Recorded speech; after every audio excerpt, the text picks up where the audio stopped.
गाउँपालिकाको अध्यक्षलाई भन्नुहोस् तपाईँलाई कतिपल्ट भने मैले त्यो खानी बन्द गरोस् भनेर। यो खानीमा तपाईँलाई मैले क्लियर कुरा गर्नुपर्छ। अहिले यिनीहरूले आइमा सिफारिस गरे पनि छैन, गाउँपालिकाले बुजुर्ग सही गरे पनि छैन, अनुमति दिए पनि छैन।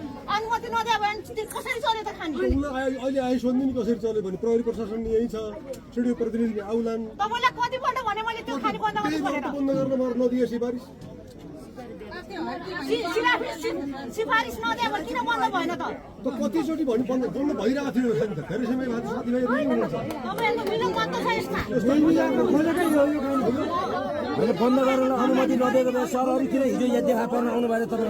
तपाईँहरू देखा पर्न हिजो किन आउनु भएन? हिजो त बेलुका उसलाई उ हर्किने नआइकन म आएर के हुन्छ? उसो तपाईँहरू प्रतिनिधि भइसकेपछि तपाईँहरू हर्क गरेर फौजा ल्याउने काम तपाईँहरूको थियो नि त। तपाईँ भइसकेपछि तपाईँ आउने कि हल्का आउने पहिला? ए बाबा उसले गल्ती गरेको ओडाको दायित्व गरेर बसेर तपाईँ होइन?